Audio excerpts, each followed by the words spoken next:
What's going on? What's going on? Entertain the Geeky.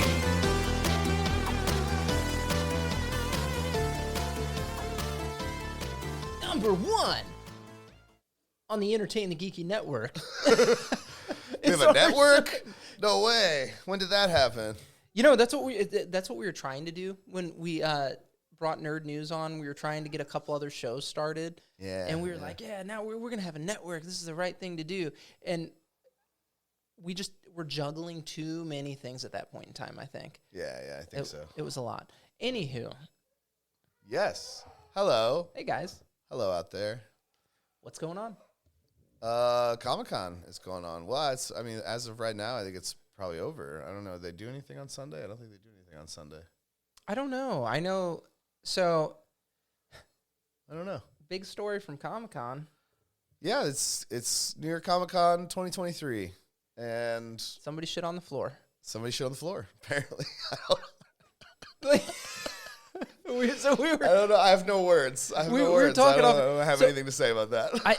I see an article on comicbook.com about it, and I'm like, fuck yeah, dude, let's read this because this sounds hilarious. And the article, it just was almost satirical in nature. Yeah. They're like, what else is there to say? Someone defecated on the floor. And I'm like, well, I guess you pretty much summed up everything right there, motherfucker. Said, yeah, enough said, for sure. But I'm thinking, did they catch the culprit? Like, was there a chase? I don't know. Was it like a... Can you get DNA from poo? Was it a running shit? Can you, run the poo through a DNA sequencing? Was he sprinting and shit while running? Like, how did this happen? How did you allow it? Did he just stand in line for too long and he just couldn't hold it anymore? Yeah, he didn't want to lose his place man, in line? I really want to talk to Jeff Johns.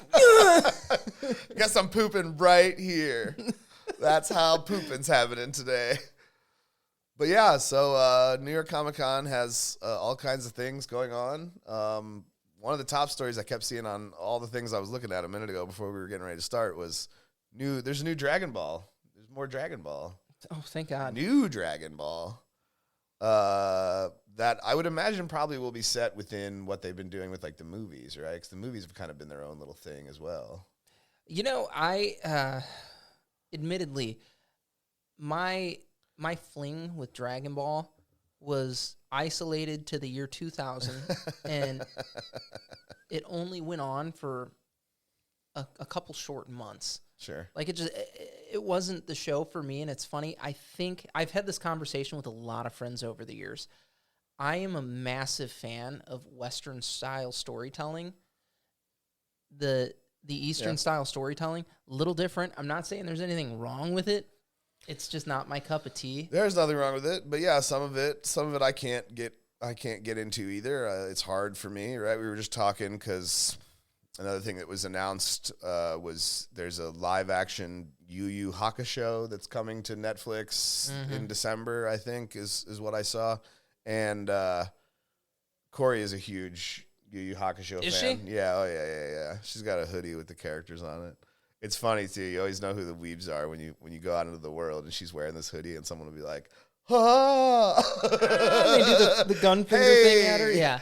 Hey. Yes. So there's the weebs.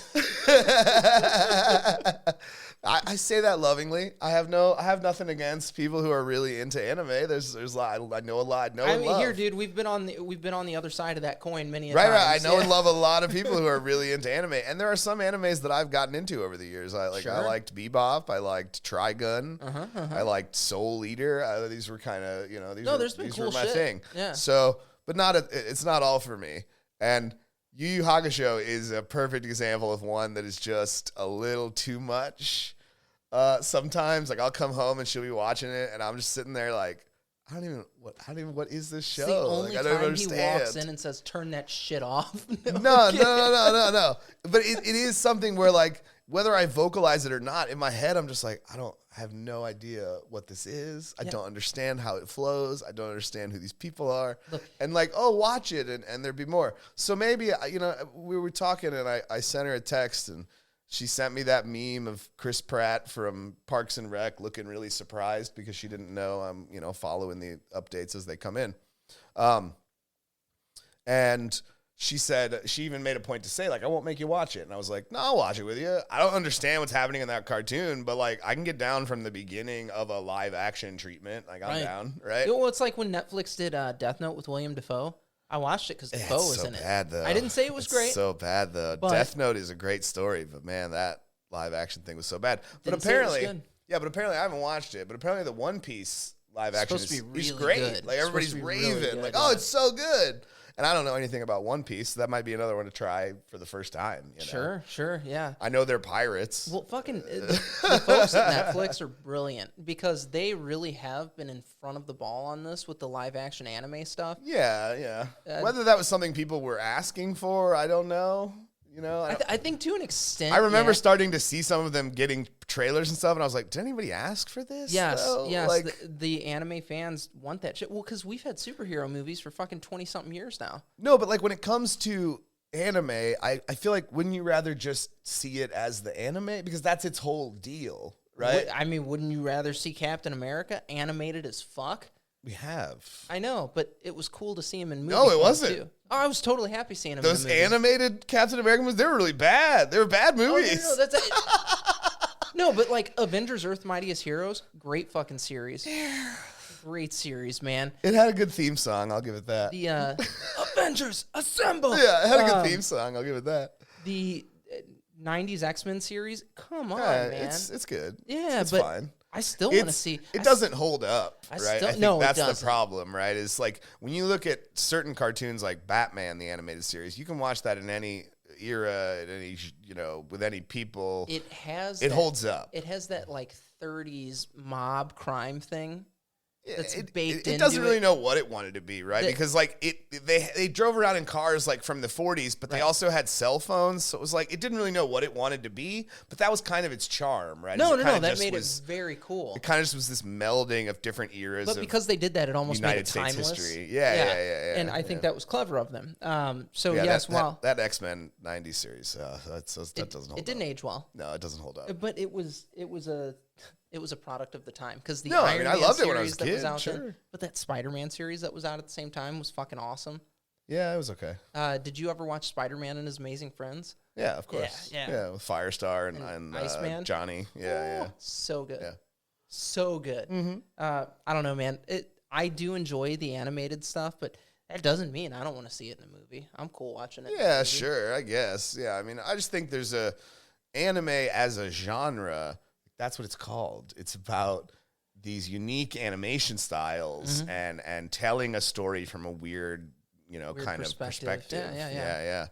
And just telling weird stories, telling stories that it's just like, how did you come up with this? Right? So Like, his spirit was trapped in this wolf, but then the spirit came back to his son, and now he can shoot lasers out of his finger. it's And you're crazy like, sometimes. Yeah, it's crazy. Okay.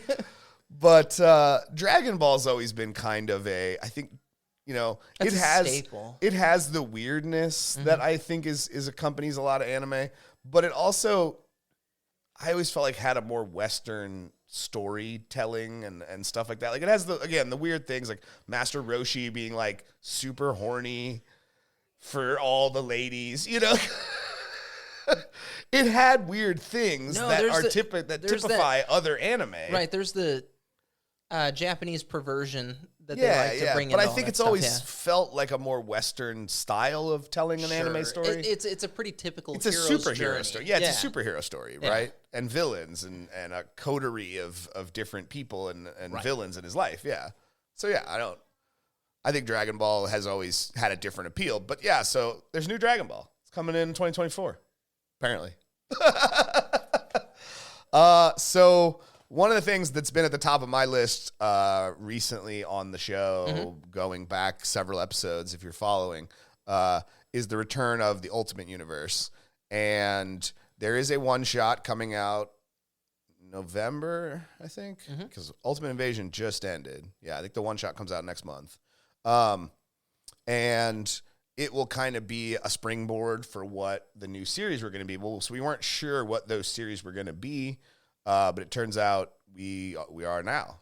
There is first will be an Ultimate Spider-Man series, Of course. by Hickman and Marco Cicchetto. Damn. Oh, Marco Cicchetto is a great artist who's done stuff on Daredevil. He's done stuff for Image. He's a fantastic artist, and he draws Spider-Man so interesting. I always loved how he designed characters. He did Punisher when Greg Rucka was writing it.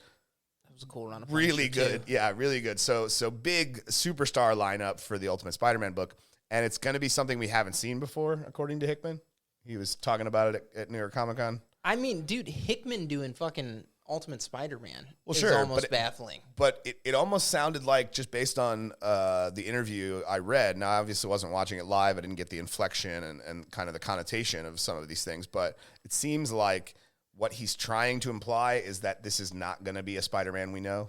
Right. Well, I'm wondering if this is going to be someone completely different. I'm wondering if they are not going to give us the treatment of Spider-Man being a fucking more of a centerpiece in the Marvel universe. Well, sure, yeah. He was the centerpiece in the Ultimate Universe too. Of course, Spider-Man's a pretty key figure. He's a key character. However, typically speaking, his stuff is not the earth-shattering stuff that your Avengers crossovers and whatnot deal with. Yeah, that's true. So I'd agree to that. To see more of that, I think, and especially with Hickman writing it, because that just is his thing. Yeah. Everything is universe-altering. So I'm wondering if he's not maybe going to take Spider-Man in that direction more, and we'll get this, this cosmic Spider-Man again kind of thing. Right, yeah. That'd be kind of cool. It would. So yeah, that one's coming in early next year. These are all next year titles. Mm-hmm. Ultimate Black Panther. So yeah, Black Panther was in the Ultimate Universe before. He was experimented on.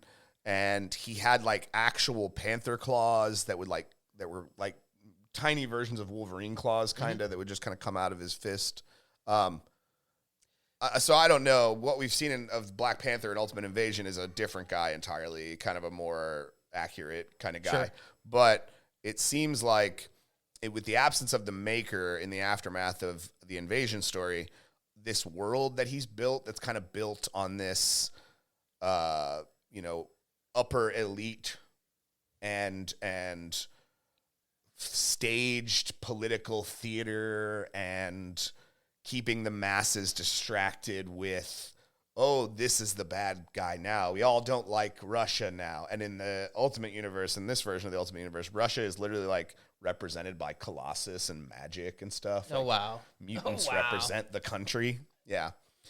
So there's a weird power vacuum that happens as everything the Maker has built kind of starts to crumble without him, and infighting begins. And one of the groups apparently is going to be targeting Africa, and Wakanda is what stands in their way. Yeah. Is be targeting Africa for like absorption into their part of their piece of the pie. Right. Yeah. They're trying to annex it, essentially. That sounds fucking intense. And so, yeah, the Black Panther book will be about keeping Africa free. If I remember, in the little description, it said, the Black Panther will defend Wakanda. Now, does that mean it's T'Challa? Not necessarily, right? I think what the Ultimate Universe always did well and still is great at, they're reprinting a lot of Ultimate stuff in omnibus form. So if you wanted to check it out and you never read the single issues, there are ways to get it now. In these nice little omnibuses. I mean, they're not cheap. They're big and phone book size and like $100 a pop. But yeah, they're fucking well worth it. But they're worth it. If you're just wanting to read the material, that is the way to do it, man. So I think, again, one of the things that the Ultimate Universe always did well was subvert our expectations. Sure. Right? Was make us keep us guessing at what was going to happen. They do interesting side steps to keep you really hooked into the story. Yeah, I mean, the end of Ultimate X-Men #1 is still a moment that will stick in my head forever, because we've been introduced to the X-Men. They went on a little adventure. They fought a Sentinel, and even though they saved everybody, people are mad and they're throwing stuff at them and whatever. And we cut to, in the last couple of pages of that book, we cut to Magneto in the Savage Land talking to Quicksilver. And he's talking about how, look what Xavier's doing. And he's like, he's ruining the dream and all of this, right? And Quicksilver even has a moment where he says, tell me where he is, Father, and I promise you he will be dead between your next two heartbeats. And Magneto, chiding his son, because he's in the Ultimate Universe, he just doesn't like Quicksilver, says, Oh my God, are you kidding? Your brain would be shut down before you were halfway across the ocean. Like, what are you talking about? This is Professor Xavier. We're talking. Like, this is Charles Xavier. We're talking about. Like, he would see you coming a mile away. Yeah, he's one of the most powerful mutants ever. He would see you coming a mile away. In fact, all the way around the world away, he would see you coming. Right? He would shut your brain down. Shut your brain down before you were halfway across the ocean. So then Magneto says, "No, I need a highly skilled, trained operative to infiltrate this little club he's putting together and get close enough to him to kill him. I need the Wolverine." Right? And then we cut to Wolverine, like, shirtless, gouges, cuts in him, and he's still like, jacked. He's got his claws through a giant crocodile's head, Normal stuff, man. And that was the last page, right? That was the setup. So right away it was just like, whoa, Wolverine works for the Brotherhood, and he's going to be sent to infiltrate the X-Men so he can murder Professor Xavier. Like, what? What is happening?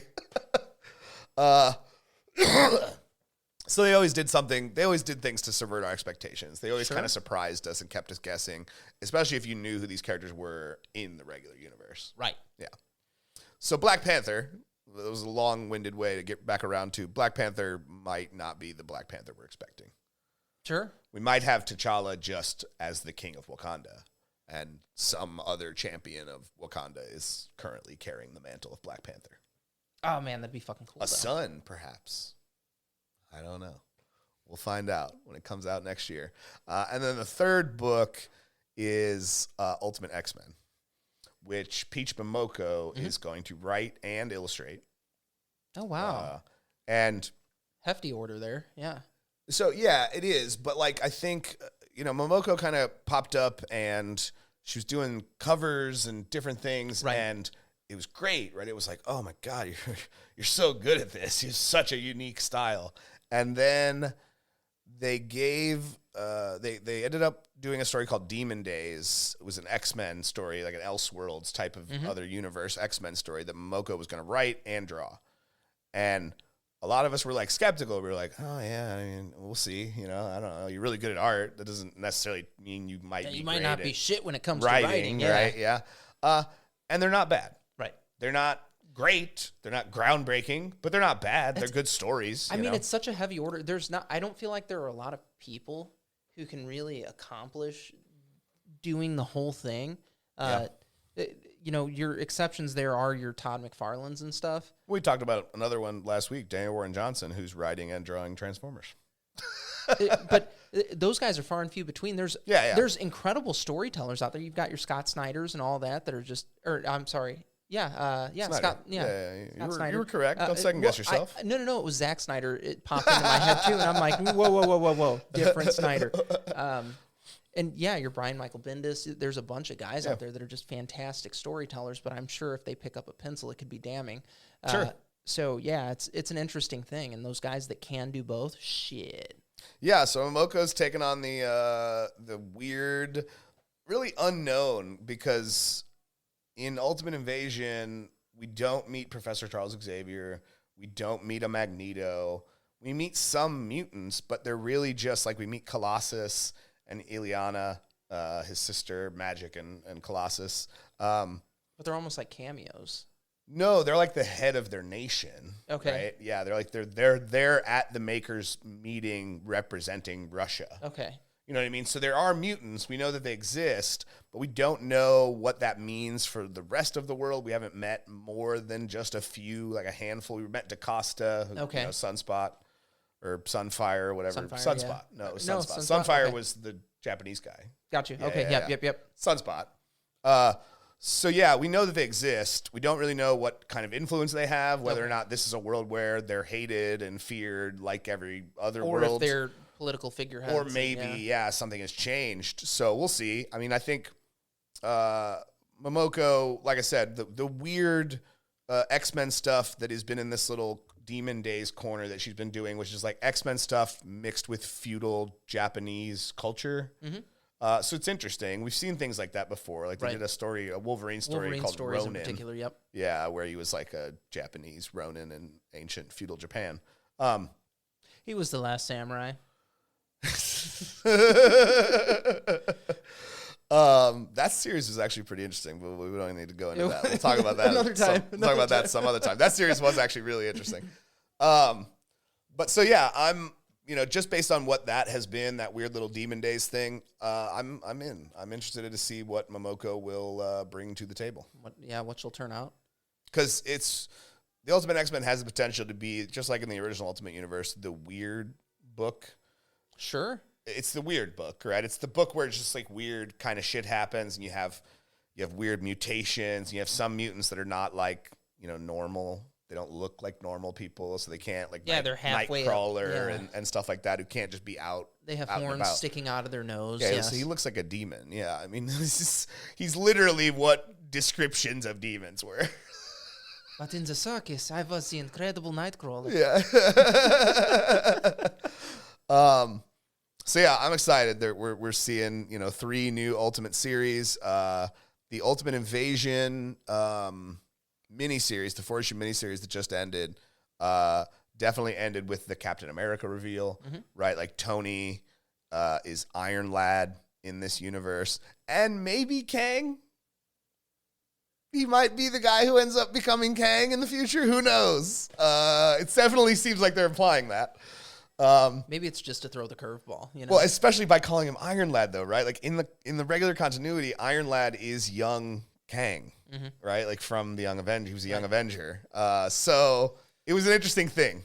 You bastards. And they're setting up, just like the original Ultimate Universe had like mystery set up right away. That were just like, oh, we'll take some time and we'll get to this, but we'll set it up here. So it's him, the Reed Richards of this universe, who is locked inside of a Doom mask, like some kind of Man in the Iron Mask situation that the maker put on him, because and the way he worded it, he goes, why does he make you wear that mask? He goes, oh, he put it on me when he first found me. He said it was to remind me of my true self. So the maker, who is Reed, right, is the original Ultimate Universe's Reed, who's a villain, found the Reed in this universe that he twisted into his own and locked him in a Doom helmet because, as he says, it's to remind him of who he really is. Yeah, total prick move. The Maker's a dark character. The Maker's basically saying, no, like, we're the bad guys. Don't you get it? We're too intelligent to be part of this world anymore. We're too good for them. We're just too smart, right? Like, we're too intelligent to be part of this anymore. We are above it. We are just as bad as Doom. We are Doom. Why are we fighting with Victor? We are Victor. He's a dark character, man. He's a weird, weird guy. But in any case, this version of Mr. Fantastic and Iron Lad go, and the last shot of the Ultimate Invasion #4 is Captain America frozen in ice, like with his shield and stuff. So we know at some point there will probably be a relaunched Ultimates book, which is their Avengers team. Yeah. Oh, so cool. Yeah. I'm excited, man. I never thought I'd see another try at this, and here we are. It's an interesting thing, isn't it? Because you said, when they dissolved everything. Yeah, when it all went down, I was just like, yeah, it's fine. It's fine. It's over. Yeah, it wasn't a bad thing to do, but it does. It's fucking nice, man, especially for new readers. Yeah. Jump in now. Oh, yeah. Because you're going to get some fresh new stories. Well, yeah, and it seems like, because this is not the Ultimate Universe, this is a universe that the maker decided is going to be the new Ultimate Universe, and so he shaped it into what he wanted it to be. So you don't even, I would think you don't even have to know what happened in the original Ultimate Universe in order to jump into this, right? Everything's because going to be very augmented. It's not the Ultimate Universe. That's what so I'm talking about. Yeah. Fucking sweet. It's not, because it's 1616 was the Ultimate Universe. 616 was the regular, and this one was 1616. And that, so I'm sorry, that one was 1616. This one is not, right? This one is just a universe he found and turned into what he wanted it to be. He's a crazy bastard. It's Ultimate Universe 2.0, right? Like, it's even gooder than the last one. Put a 2.0 in front of everything, it's automatically better. Automatically just yeah, much gooder. Sticking with comic news, Jason Aaron who has been the writer on had been the writer on Thor and Avengers, and he had big long arcs of things, is gonna leave from Marvel and go work for DC, and he's gonna write Action Comics as part of a Superman thing that he's launching. Interesting. Yeah. I'm sad to see Josh Williamson stop writing Action Comics because I like what he's been doing, but I also really like Jason Aaron, and it's gonna be. I think it's always interesting to see writers from either Marvel or DC go and write the other company's heroes because they bring with them perspective on a different company's heroes, right? And can oftentimes find some new ways to tell us stories about characters that have kind of always just been what they are. Over the years, there's been so much of that too, though, and I feel like that's really kept the industry fresh. You know what I mean? Yeah, definitely. I don't know. It's down here. Oh. It's down here. It's over In a here. secret spot. Give him a drink. So yeah, I think watching that happen over the years has kept stories fresh, and it's cool. It's cool when it happens. Yeah. It's good. Yeah. Just as a whole. Yeah. So Aaron's gonna go write Action Comics and launch some kind of Superman thing. There's not really much information about it. I think that maybe there was a name. I had a little article pulled up that had all the Comic-Con stuff that was going on because it's a lot. There's so much to keep track of. Well, and they're shitting on the floor. Well, yeah, and apparently so much shit on the floor. That's the most important thing that happened at Comic-Con. You can disregard all this other stuff as long as you know that somebody shit on the floor at Comic-Con. No, it doesn't have a name.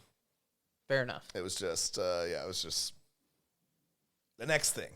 Fair enough. What are our other orders of business here? So the only other big comic story, well, it's not the only other big comic story. We can't obviously talk about every single thing that happened at New York Comic Con. There's just too much. There was a lot. We don't have that kind of time. But you don't want us to. But a couple of other things that jumped out, right? The Krakoan era in the regular Marvel Universe's X-Men comics is coming to an end. Fall of X is still an ongoing thing. And we've announced new titles in the aftermath. And I'm going to be honest. Look, I'm definitely a guy who... You've been in love. I love Hickman. I love the Krakoan era. I love what X-Men comics have become. I think it was the kind of jolt in the arm that the X-Men franchise needed to kind of stay relevant as, things like Guardians and Avengers have continued to expand and do different things. I think the X-Men needed to stay competitive in that way.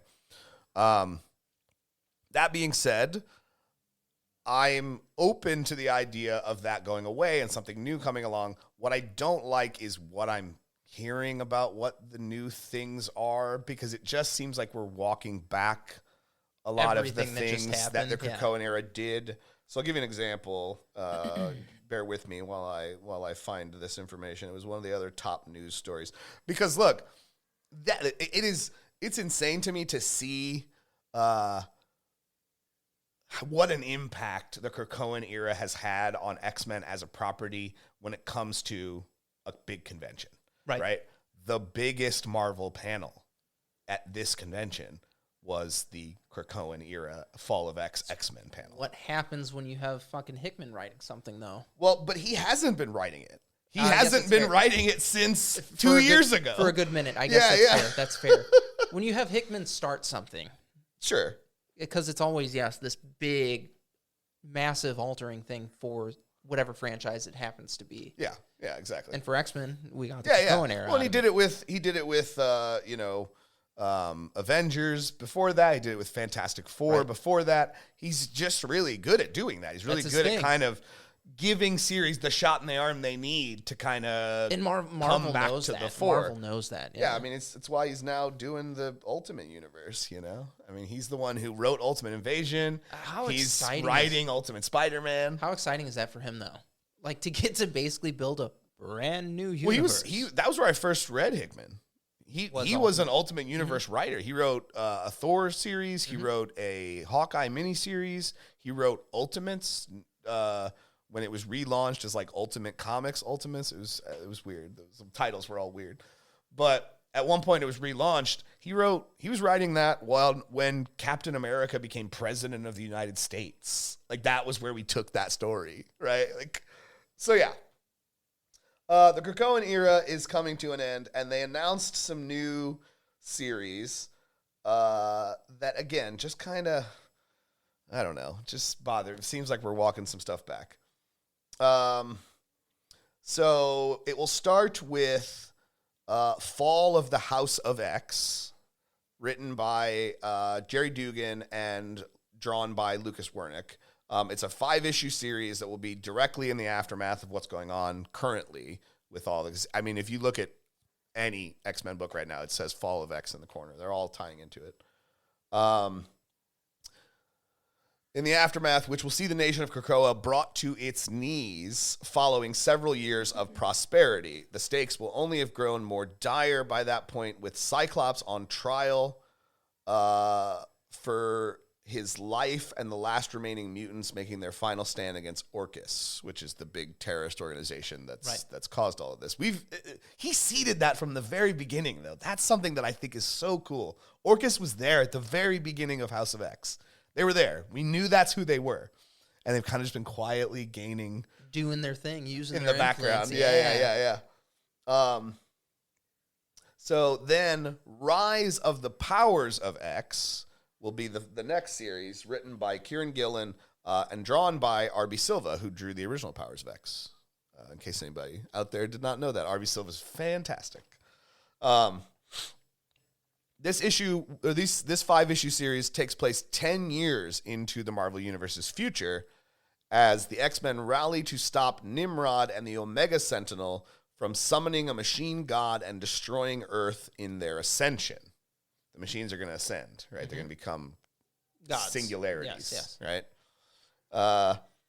Now, this is also something that I'm going to stop for a sec with that, because this is also something that was seeded right from the beginning. Right? The Powers of X story was about a world where human and machine were one, and the mutants were still the outlier in that. Right?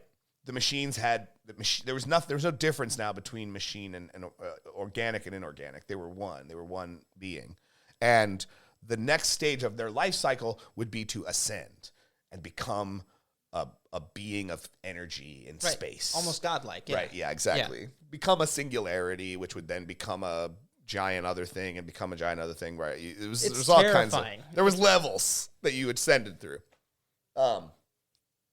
So we know that there is a part of their future where that could be a potential thing. That could happen. And it seems like that's what, at least they're going to use this Rise of the Powers of X. So Rise of the Powers of X, far into the 10 years into the future, and it's going to show them trying to stop that from happening, because we know where that leads, right?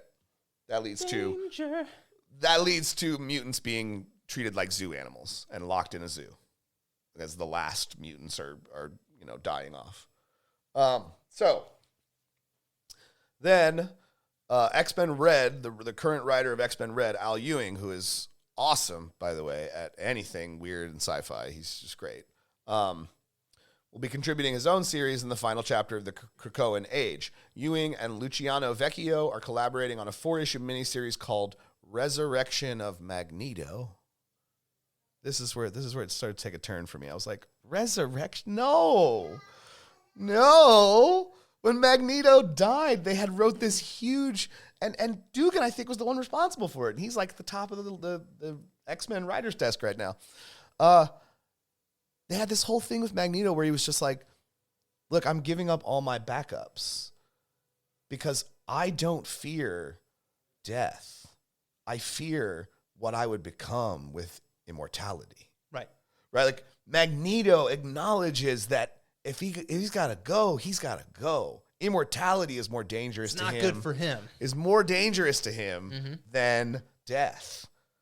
So we're going to bring him back, I guess. We're going to undermine all of that good character development that Magneto got, and we're just going to bring him back. He's an X-Men mainstay. I mean, come on.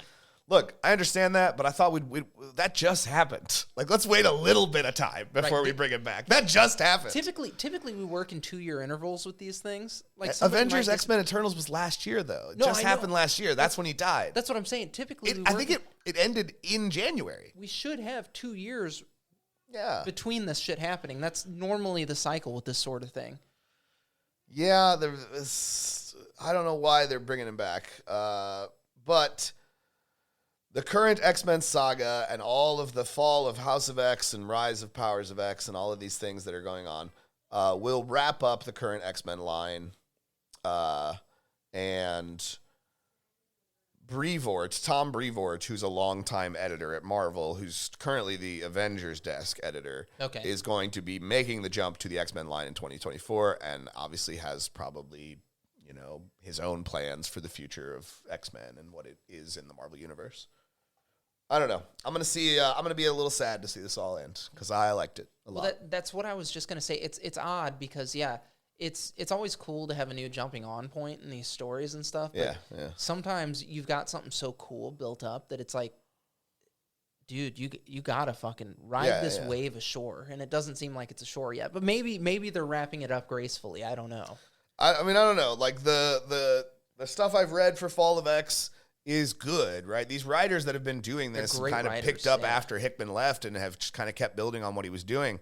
They're good at it. It's a good story, but it's sad not only to see all the work, and because what House of X was and what Powers of X was in story form were finally mutants saying, enough is enough. We live here on this planet too. We should have all the sovereignty and rights that you have, and so we're just going to do that. And we'll wait it out on our little island until you kill each other, and then we'll take what's left of the planet. But in the meantime, we're going to give you some drugs that are going to extend your life and that are going to cure brain diseases and cancers and stuff. We're going to give you some medicine so that you can have the full life you deserve. Just leave us alone. Right. Just leave us alone. Yep. Let us live. Let us be a part of this world just like you are. And it seemed like that's happened. They've tried that so many times with so many different things. We had Utopia. We had Asteroid M. We had the Savage Land. We've had so many times where we've tried to make this kind of thing happen, and it just doesn't work out. And it seemed like through Moira's gift, through Moira's abilities, we finally got it right. Sure. We finally were putting something in place that was going to sustain us and let us live on into the future. And no more. We're just gonna stop all of that and go back to the mansion, probably, because why not? Everyone loves the mansion, right? No, I don't love the mansion. Sick of this fucking mansion. I'm sad about all of it. It's sad. But yeah, that was some of the big things that caught my eye as I was going through news. There's obviously so much more. There was new trailers for season 2 of Invincible. There was a new trailer for that. Yeah, there was a new trailer for that MonsterVerse thing that has got Godzilla in it. What's it called? Oh fuck yeah! Yeah. It's like a MonsterVerse thing. It's all the monsters. Yeah, it's gonna be on Netflix, maybe something. I don't know. Something like that. I don't remember. I thought it was Max. Oh, is it Max? I thought so. Look. The funny thing is, I'm sure it's in one of these. No, you know what? I think you are right. I think that one was Netflix. Because I thought that was a curveball. I think you're right. Yeah, there's just some kind of big monster thing about to happen. Yeah, it's gonna have Godzilla, and it's gonna have. No, I think Max, because Godzilla and King Kong are owned by Warner. They are Time Warner, but I think for whatever reason Netflix got this one. I think you're right. Okay. I think that was because I remember reading that article and thinking, what? That's kind of odd. Yeah, I don't know. But I don't know. Here, you guys know, or you have the internet in front of you, so get on here and correct us. You would think I would know, because I have the internet right in front of me, and I was actually using it as a tool during He had his supercomputer in his hand and couldn't fucking figure it out, so we need you guys to use your hand computers. But see, that's the problem. Do you know how much news there is? Have you been following these past 3 days? Because I have. There's a lot of stuff. So much shit. There's a lot of stuff. I mean, people shitting on the floor. That happens at this convention. We're never going to get over people shitting on the floor. No, man. Never going to go away. You have this holy event, okay? Comic-Con. Monarch Legacy of Monsters. Apple TV Plus. Yeah, it's going to be on Apple TV Plus. So it's a Godzilla series. The trailer reveals a bit more about the elusive Monarch organization and gives a glimpse at the 2 time periods the show will take place in. the 19 centuries and the 1950s and half a century later. Can I tell you, man, I'm sick of streaming services. You don't have to get Apple TV Plus to watch a Godzilla show? Like, I understand. Like, all these studios want to make all the money and all that shit, and the best way to make money is have people pay you every month. I get it. Oh, sure. Cool. Okay. It's a fantastic business model if you want to have, sustainable wealth. Great. Dude, fuck off. There are too many. I can't keep up with it. It's like, oh, God, now I got to get the Apple one so I can watch fucking King Kong versus the world. It's goddamn ridiculous, man. It's some kind of Godzilla thing. Right. There's also Godzilla and the Monsters of the Multiverse or whatever. It's a Marvel tie-in. Well, we talked about it in the episode we did about previews. There's about to be a Justice League versus Godzilla versus Kong story too. Like, we're just putting all of this into it right now.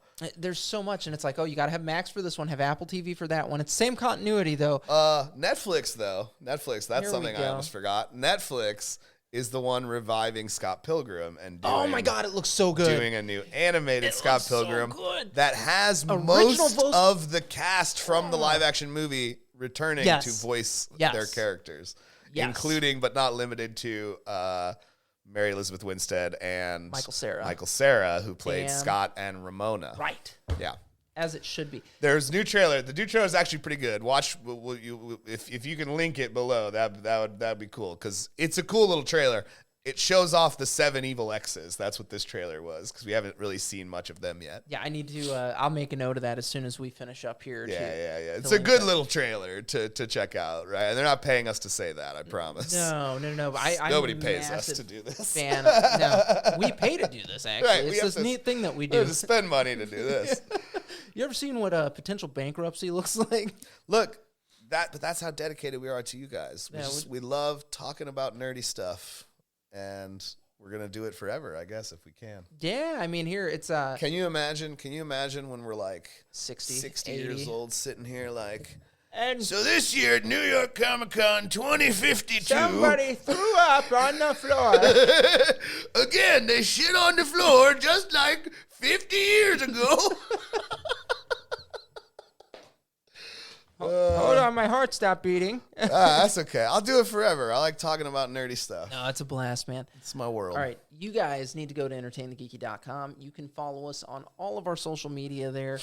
Also, if you are not subscribed to the podcast, do that wherever you get your podcast, and go to our YouTube channel. So if you're watching this on YouTube, thank you. Click that. You're here. You did it. That subscribe button. Give us a like. Give us some love. Comment. I know we made some mistakes here in this video, so you should, We made mistakes? I don't think we made any mistakes. Give us the what for. I thought that motherfucking Godzilla thing was on Netflix. That's true. Yeah. We got computer. We got supercomputers in our pockets. So though. you can crucify me for that online. As always, stay geeky.